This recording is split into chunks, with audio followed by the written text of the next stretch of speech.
A warm welcome to you. My name is Marie Ambo, and definitely this is Health and Lifestyle, where we talk all matters health.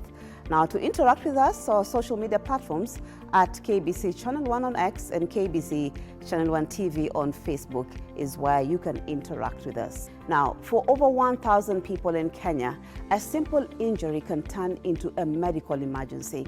Haemophilia is a rare inherited bleeding disorder that is often misunderstood and misdiagnosed. Today we speak to one of the people affected, including a medical expert who will explain what causes it.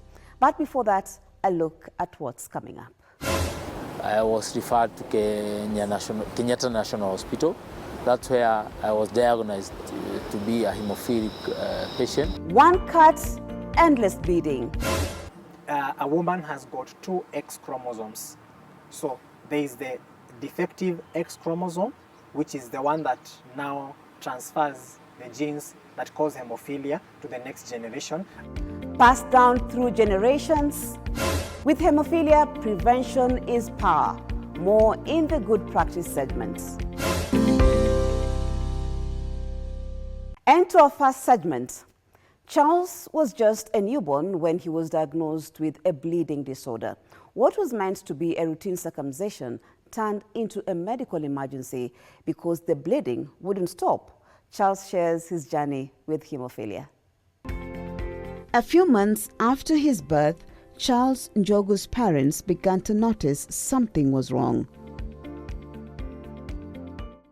Bruises appeared from the gentlest bumps, and minor cuts would bleed unusually long. 6 months after the birth, that's when I started to have bruises under the armpit. The knees started swelling. If I pray, if I fight with other boys, I have to swear to have bruises everywhere. It wasn't long before they got the diagnosis. We started the journey at Murang'a Hospital. But at Murang'a, they did not know what's happening to me. I was referred to Kenyatta National Hospital. That's where I was diagnosed to be a hemophilic patient. Haemophilia is a rare bleeding disorder in which blood does not clot properly. Growing up was anything but normal. Teachers knew never to cane him, and he was shielded from physical activities. So I had to be told, you are not supposed to pray, you are not supposed to do this, so that you don't get injured, and not to be in the wrong side of teachers, because I will be beaten, and the next day I cannot go to school. If you pinch me, the following day you will find I have bruises. But the real test came during a crucial cultural milestone, circumcision, a rite of passage from boyhood to manhood. That was the worst, because I knew very well I'm hemophilic, but we tried to seek information from medics. They advised us that mine will not go as the other boys who were being circumcised in the morning and went home at the same time. Me, I was circumcised around 5 a.m. So I had to be observed from 5 to 10. That's where the doc said, he is not bleeding, he is okay, he can go home. Everything was well until I slept. Around midnight, 1 to 2 there. That's where I woke up. I find myself very wet. I thought I was in dreamland, the dream that always will be fulfilled. But nikatoka nikaenda kuangalia, only to find out that it's blood. My bed sheet were blood. I was rushed to Murang'a Hospital, where they tried to infuse me with blood, whole blood, fresh from, which was also dangerous to me. But because there was no factor, no cryoprecipitate, it's only the whole blood that I can be infused. The small facility lacked the cryoprecipitate he urgently needed to stop the bleeding. His life hung in the balance as he was then rushed to the Kenyatta National Hospital. Between Kenyatta and I had to collapse due to now I am getting pale because of the blood. I lost a lot of blood. I was transfused a lot of blood and it's not helping. So I was rushed to Kenyatta. Luckily I found that there was cryoprecipitate and blood plasma. Cryoprecipitate, also called cryo, is a portion of plasma, the liquid part of the blood. Cryo is rich in clotting factors, which are proteins that can reduce blood loss by helping to slow or stop bleeding. The blood clotting proteins found in cryo include fibrinogen, factor 8, factor 9, von Willebrand factor. Charles lacks factor 8. Like me, I'm a hemophilia A severe. I lack factor 8, which is clotting factor 8. That sequence is actually like this, from factor 1 to 13. So when you remove factor 8 or factor 9, the person will bleed simultaneously. His survival is nothing short of a miracle, he says, explaining some of the side effects of this disorder. The blood is coming out and it is internally. So it's trying to fit there. So you have to swell. I got bleeding in this joint. It was damaged. So at the end. This one I can move. Yeah, this is the end here. So, but stretching at the end, the same. Most cases of hemophilia are inherited, passed down from a parent. Because hemophilia genes are passed down on the X chromosome from the mother, males with hemophilia are much more likely to have serious bleeding symptoms than females. In our family, we are 3 who have hemophilia. One alikufa juu ya bleeding kwa tumbo, mwingine alibleed kwa kichwa. At the age of the one who bled to head injury, alikuwa 32, that one there. The other one was 18, 19. So my 2 girls, they are carriers. Automatically they are carriers. My boy is okay. Now he's using his voice to spread awareness. It's not about witchcraft.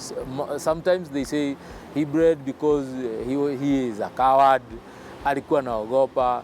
That's why alibreed. No, it's a genetic disorder. A person with, having a hemophilia, to the extraction, he will bleed a lot. When, what do we call it? Hii kitovu isipoangaliwa vizuri, also atabreed sana. Akienda injection, hizi BCG, we call them BCG, those atafura tu. Because a hemophilic, you are not supposed to have intermuscular injection. Blood donation is the most precious gift. Its components, the red blood cells, platelets, and plasma, can be used individually for patients with blood disorders. The clotting factor will be extracted from there, or cryoplasma from your blood. That cryo and plasma, they will help a person with a bleeding disorder. On that note, we take a break, but we'll be back with much more, including a medical expert explaining more about hemophilia, and later on our Good Practice segment, the do's and don'ts for hemophilia patients.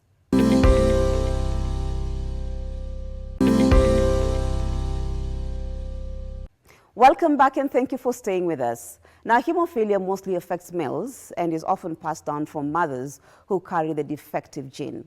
Dr. Joshua Gishemo is a specialist in bleeding disorders and explains how this happens. Haemophilia is a blood clotting disorder in which a patient suffering from hemophilia will have prolonged bleeding. There is a short duration in which the blood must clot, but in these patients it is prolonged. Why? Because they lack the clotting factors in the body which are able to facilitate the clotting. So we have two most common types of haemophilia. We have haemophilia A and haemophilia B. Haemophilia A is a deficit in the factor 8 of the blood clotting factor, and then haemophilia B is a deficiency of factor 9. So you have the severe is less than 2% of clotting factor in the blood. Then you have the moderate, which is between 2 to 5%. And then you have the mild, which is now 5 to about 40% of the clotting factor in the blood. What differentiates this also is how it presents. You will find that there are patients who, with the ones who are in severe, they can bleed any moment. They can bleed in any moment, but then you find that in those who are in mild, they bleed when they undergo some traumatic condition. They are playing and then they get hit, or they get a cut, sustain a cut. That's the big difference. So you find those who are mild is mostly during traumatic conditions, and those who are severe, they can bleed anytime. Between the two, hemophilia A and hemophilia B, which one is more severe? Or could I say which one is more dangerous than the other? Well, they are both dangerous. We may not have established studies to show that this one is more dangerous than the other. What might be different is the kind of treatment that is given. They both need factor, and it's the factor that is deficient. If it's hemophilia A, they are given factor 8. If it's hemophilia B, they are treated using factor 9. Another thing that may be different in our setting is the availability. So you may find that in the setting probably where I work, I have factor 8 in abundance, and factor 9 might be a bit scarce. So you find that those with factor 9 may be facing challenges in accessing it. Yes. So hemophilia is a blood clotting disorder. But I'm sure the question that people have in their minds then, how long should blood take to clot, so that you know whether you have a disorder, if it takes too long, or can I say it takes too short, a shorter time?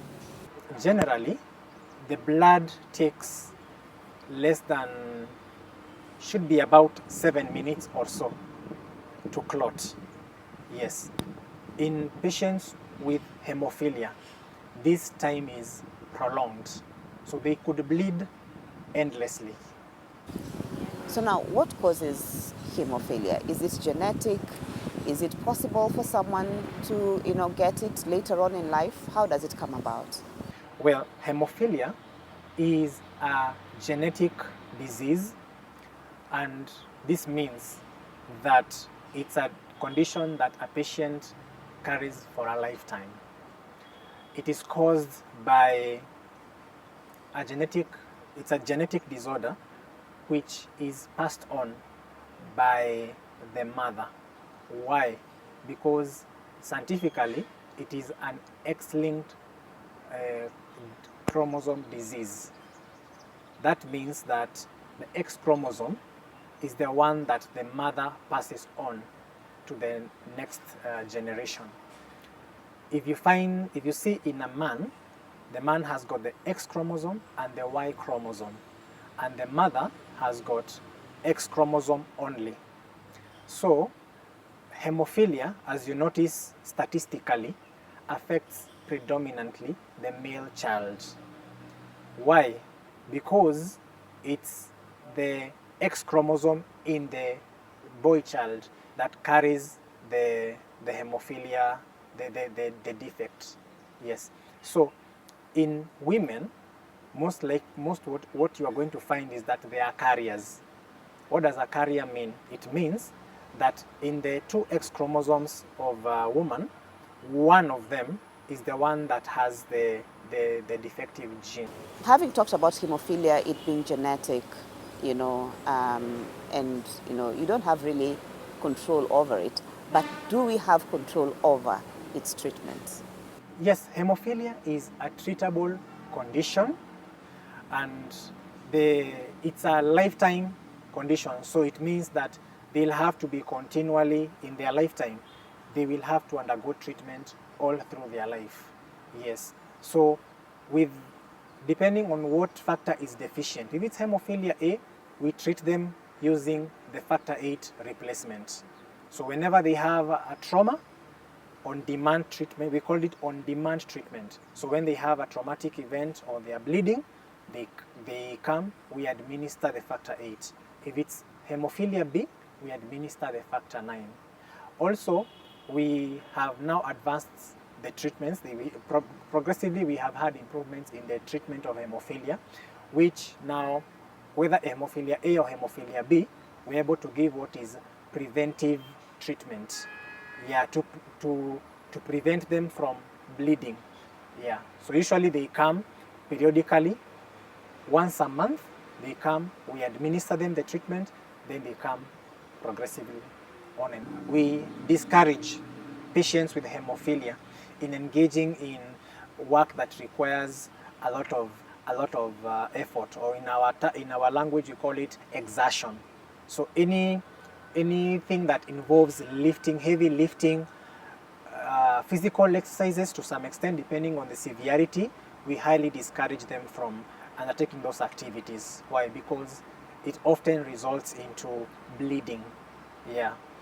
Then there isn't much change in diet. So dietary, in terms of eating, there is not much to say about it. But in terms of their physical activities and their career choices, will be significantly affected.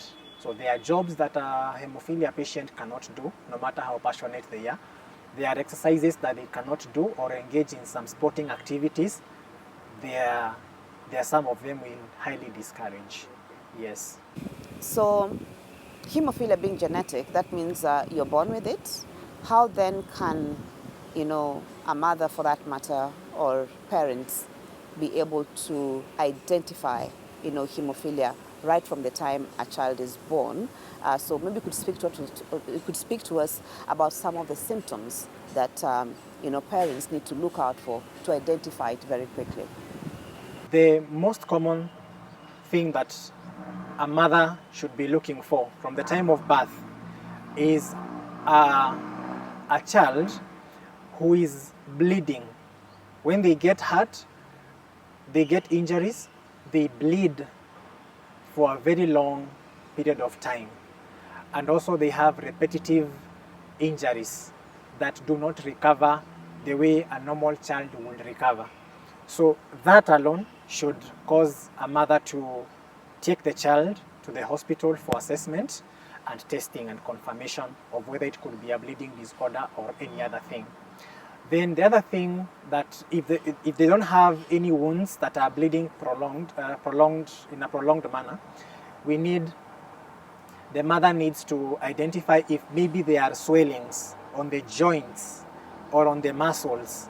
Maybe they get pricked, they go for the usual, the routine injection vaccinations, and then the child has these swellings that appear on the skin. They are dark swellings and they don't seem to resolve within any expected duration of time.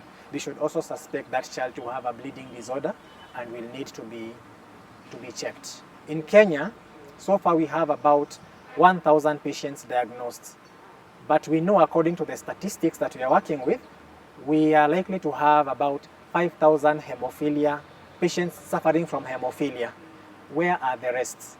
We need to bring an awareness so that they realize that it's a condition that can be managed.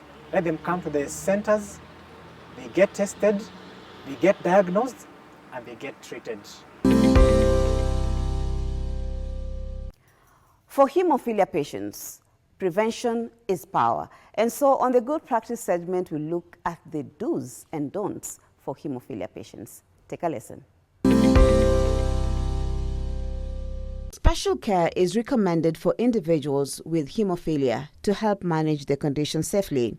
Avoid injuries and try and stay away from rough sports or activities that could lead to cuts, bruises, or internal bleeding. Choose low-impact exercises like swimming or walking. Joint bleeds are common. Wear protective gear like knee pads when needed and keep a healthy weight to avoid putting too much pressure on your joints. Be cautious with medicines. Patients with hemophilia can never use blood thinners. Why? Because blood thinners are meant to stop blood from clotting, and they already have a clotting disorder. Don't take medications like aspirin, warfarin, heparin, and others, or ibuprofen unless under doctor's instructions. Consult your healthcare provider before taking any herbal supplements, as some may also affect clotting. Blood clotting factors are usually given to hemophilia patients before and after surgery to prevent excessive bleeding. Always follow your prescribed treatment routine. Keep factor replacement medication or other treatment on hand and know how to use them in an emergency. And let others know. This helps if you're in an accident or can't speak for yourself. Gum bleeding can be a problem, so brush gently, floss carefully, and see your dentist regularly. And tell them about your condition in advance. Regular checkups with a hematologist or specialist help you stay on top of your health and adjust your treatment if needed. On that note, we've come to the end of the program. As always, thank you so much for your time and for interacting with us. Remember, if you've missed any part of this program, you can always watch it on our YouTube channel. My name is Marie Yambo, and on behalf of everyone who made this program possible, definitely our guests, the patient, that is Charles Njogu, and Dr. Joshua Gishebu, thank you so much for your insightful information. And of course, the production team. Remember, we are always here every Sunday, 6:30 p.m. And so I hope to see you again next time.